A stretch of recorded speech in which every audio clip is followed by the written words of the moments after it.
when God calls prophets, He places these prophets in a different position than what the Scriptures often refer to as the residue of the people or the rest of humanity.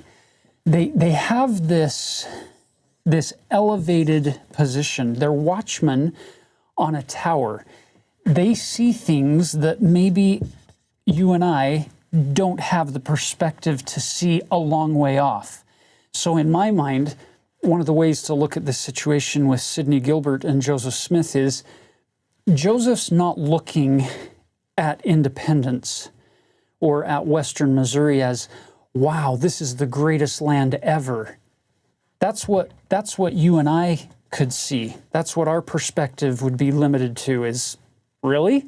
This isn't great, Joseph. There are a lot of other places we could go to build up Zion that would be way better than this. But God called a prophet as a watchman on a tower who sees the long vision and says, this is the place. And by the way, this isn't the first time that that's happened. When Brigham Young comes into the Great Salt Lake Valley, I don't imagine that many people in that Vanguard company are saying, wow, we've arrived in the Garden of Eden. I think many of them were thinking, really? Here? We're going to build up Zion here?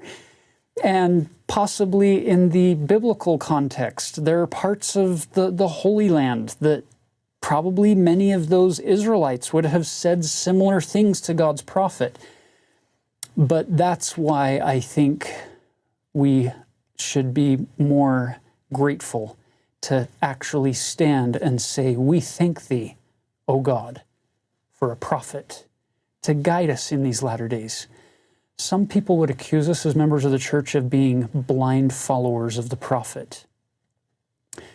Brothers and sisters, I follow God's prophet, not blindly, but I recognize that in many ways I am blind.